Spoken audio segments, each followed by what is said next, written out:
سب سے پہلے تو 2 رکعت پڑھ کے اللہ سے معافی مانگ کے توبہ, اور فوراً اپنے اوپر جو آپ نے پہلے سے سوچا ہوا تھا, اس وقت نہیں سوچنا, پہلے سے سوچا ہوا تھا اگر یہ گناہ ہو گیا تو اتنے پیسے صدقہ کروں گا یا نہیں, اتنے پیسے بھی اور اتنے روزے بھی یا اتنی نمازیں, جسمانی سزا میں نماز یا روزہ اور مالی سزا میں پیسے.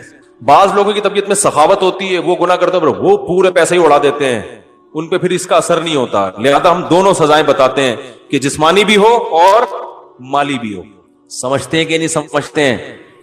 تو یہ پھر خود سے متعین کرنا ہے. اس سے کیا ہوگا کہ چپت پڑنا جب شروع ہوگی, کہتے ہیں نا آئینہ بنتا ہے رگڑے لاکھ جب کھاتا ہے دل, کچھ نہ پوچھو دل بڑی مشکل سے بن پاتا ہے دل. دل کے جب رگڑے لگتے ہیں تو آہستہ آہستہ چمک پیدا ہونا شروع. تو گناہ کے بعد جب سزا ملے گی تو پھر اگلی دفعہ گناہ کرتے ہوئے خیال آئے گا کہ یار جیب سے پیسے نکلیں گے, سوچ لے سارے پیسے اسی میں اڑانے ہیں کیا. لیکن ایک بات خوب سمجھ لو کہ پھر بھی گناہ ہو سکتا ہے, پھر صدقہ ہوگا, پھر گناہ ہوگا, پھر شیطان حملہ کرے گا کہ یار صدقہ کرنے سے بھی فائدہ نہیں ہو رہا, لہذا صدقہ کرنا چھوڑ دے. یہ شیطان کا حملہ ہے. فائدہ ہو رہا ہے, آہستہ آہستہ ہو رہا ہے, آپ کو محسوس نہیں ہو رہا. یقیناً جتنا پہلے کرتے تھے اس میں لازمی کمی آئے گی.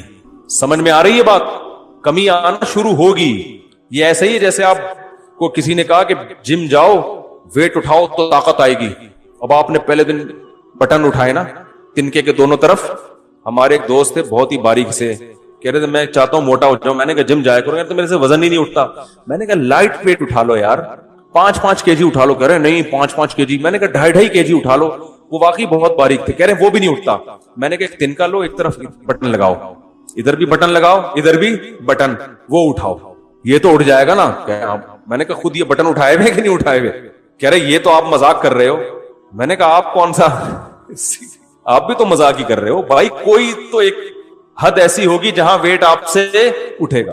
تو یہ بٹن اٹھاؤ تنکے سے, پھر 2 بٹن لگا دو, پھر ویسٹ کوٹ کے بٹن بڑے والے لا کے لگا دو. ایک دن آئے گا انشاءاللہ بٹن کی جگہ لوہے کی پلیٹیں آ جائیں گی.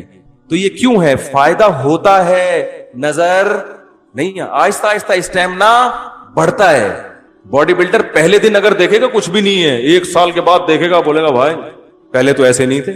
پہلے تو قمیض اتارتے تھے, ڈاکٹر کو ایکس رے کرنے کی ضرورت پڑتی نہیں تھی, یہیں سے نظر آ جاتا تھا پھیپڑوں میں کتنا پانی آیا ہوا ہے. ٹھیک ہے نا؟ تو آہستہ آہستہ ہوتا ہے. تو اسی طرح یاد رکھو, جب پینلٹی لگاؤ گے اپنے اوپر, جرمانہ دو گے, توبہ بھی کرو گے, لگے گا تو یہ کہ کوئی فائدہ نہیں ہو رہا, لیکن آہستہ آہستہ فائدہ. بھائی 10-15 سال کی عادت ہے, 2-4 سال تو لگ سکتے ہیں نا چھوٹنے میں. تو ہمت نہیں ہارنا, ٹھنی اس سے ہے دشمنی عمر بھر کی, کبھی وہ دبا لے کبھی تو دبا لے. شیطان سے پھڈا ہمیشہ کا ہے, ابھی تک تو شیطان ہی دباتا رہا ہے. آج ہم بھی ٹرائی کرتے ہیں, دبانے کی کوشش کرتے ہیں نا, ایک دن آئے گا انشاءاللہ کچھ چل دو گے شیطان. تو مایوس نہیں ہونا ہے, چھوڑنے کی کوشش بولو نا بھائی کرنی ہے. دوسری بات یہ کہ بالفرض گناہ اگر نہیں چھوٹا, آپ صدقہ بھی کر رہے ہیں, روزہ بھی رکھ رہے ہیں, یا نمازیں بھی پڑھ رہے ہیں کفارے کے طور پہ, اصل تو یہ کہ چھڑوانا ہے گناہ. ایسی کہ چھوڑ کے دنیا چھوڑنے سے پہلے گناہ چھوڑنا ہے, کیونکہ اس کا انجام اچھا نہیں ہے. لیکن اتنا فائدہ تو ہوگا نا اگر بالفرض نہیں چھوٹا. شیطان کہہ رہا ہے یہ تیرے سے نہیں چھوٹے گا, تو خام خام صدقے کر رہا ہے. تو شیطان کو بتائیں یار کم از کم اتنا تو ہو رہا ہے نا کہ ترازو کے ایک پلڑے میں اگر گناہ آ رہے ہیں تو دوسرے پلڑے میں نیکیاں بھی تو جمع ہو رہی ہیں نا. کیا خیال ہے بھائی؟ صدقہ تو خیرات بھی تو, غریبوں کو کھلانا, ان کی دعائیں, وہ بھی تو ایک پلڑے میں جمع ہو رہی ہے نا. تو اصل تو یہی ہے کہ گناہ سے تو بہرحال بچنا ہی بچنا ہے. ایک گناہ بھی عذاب جان بن سکتا ہے, لیکن شاید قیامت کے دن اللہ کی رحمت ہو جائے, اللہ کہیں یہ تیرے گناہ ہیں, لیکن فلاں موقع پہ تو نے روزہ رکھا تھا, فلاں موقع پہ تو نے نماز پڑھی تھی, تیرا دل نہیں چاہ رہا تھا, نفس کو مار کے تو نے نماز پڑھی تھی سزا کے طور پر, یا تو نے صدقہ کیا تھا حالانکہ تیرا پیسہ خرچ کرنے کا دل نہیں چاہ رہا تھا, تو اس نیکی کا ہو سکتا ہے وزن آپ کے گناہوں کے وزن سے زیادہ ہو جائے. نہیں آ رہی بات؟ تو ادھر کچھ برے کام کر رہے ہو تو کچھ اچھے بھی تو لگا لو نا. تو چلو ادھر گناہ بڑھ رہے ہیں, ادھر نیکیوں کا گراف بھی تو اوپر جائے گا, تو کچھ تو سزا ملے گی, تو اس میں کچھ تو کمی ہو جائے گی نا آخرت میں. اور یہ بھی ہو سکتا ہے کہ فل معافی ہو جائے. تو اصل تو ہدف یہی ہے کہ چھوڑنا ہی ہے بہرحال، لیکن ساتھ ساتھ پینلٹی بھی لگانی ہے. تو اس طریقے سے انشاءاللہ گناہ آہستہ آہستہ چھوٹ جائے گا. اور بہنوں کی وراثت ہے وہ تو فوراً جا کے حوالے کر دو. اس میں یہ نہیں کہ کل تک نہیں دی تو 50 روپے جرمانہ، وہ دو جتنے تاریخ